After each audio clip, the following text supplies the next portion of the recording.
La tâche principale du responsable d'insertion sociale, je dirais que c'est d'aller à la rencontre des résidents les plus fragiles pour identifier leurs besoins et orienter vers le bon partenaire. Mon rôle de responsable d'insertion sociale est d'accompagner l'ensemble des responsables de résidence sur toutes les problématiques complexes rencontrées, informer les responsables de l'ensemble des dispositifs existants. C'est d'accompagner les personnes en situation de souffrance psychique et morale, des personnes qui sont en situation de rupture de lien familial et amical ou de par leur parcours d'exil. Alors ça nécessite de créer une relation de confiance, d'être disponible et d'être à leur écoute au quotidien. Avec les équipes, on met en place des permanences. On a beaucoup d'échanges téléphoniques, des emails qui nous permettent de répondre aux questions et aux préoccupations des équipes sur place de manière rapide et réactive.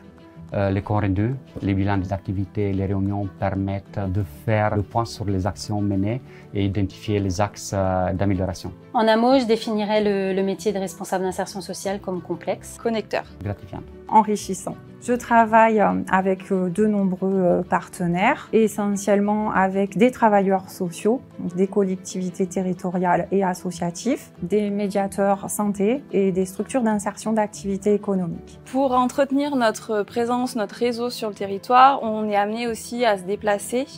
On participe à des commissions et à des réunions.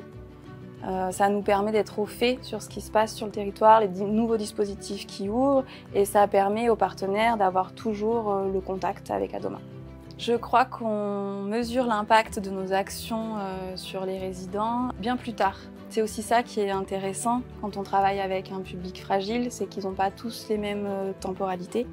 On s'ajuste perpétuellement à ses capacités, son autonomie, ses besoins. Ensuite, quand on voit que ça ne fonctionne pas, qu'il y a un refus ou besoin d'aller plus loin, on va en échanger avec le responsable de résidence qui connaît très bien ses résidents. Et puis on va solliciter d'autres partenaires qui vont avoir une autre approche, une autre façon de travailler pour tenter de prendre les choses sous un autre angle.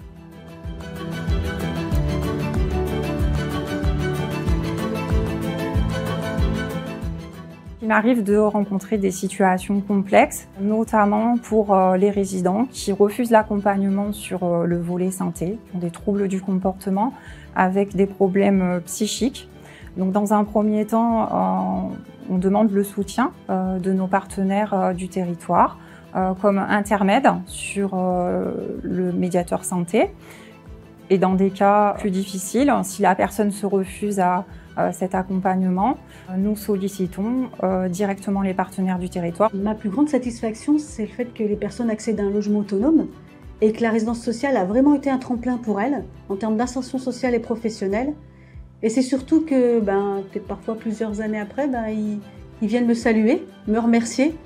Et c'est toujours agréable de savoir qu'on a été une personne positive dans leur parcours. Si je devais ne citer qu'un élément marquant, je dirais que ce serait l'intervention auprès d'un homme âgé de 83 ans. Nous avions été contactés par la famille qui n'avait plus de nouvelles de lui depuis quelques jours. Donc on est intervenu dans le logement et c'est ce qui a permis de faire appel aux urgences. Il a été très rapidement pris en charge. Et finalement, ce monsieur s'en est très bien sorti, mais je pense que sans notre intervention, il ne serait peut-être plus là à l'heure actuelle. Pour moi, les qualités essentielles à avoir, ça va être le dynamisme, l'adaptabilité, la polyvalence et l'empathie. La collaboration et peut-être la négociation. Ce serait pour moi la bienveillance, l'analyse, l'échange, l'expertise et l'écoute. Faire preuve d'assertivité. C'est la motivation, la résistance au stress, la rigueur, d'après moi. C'est très important.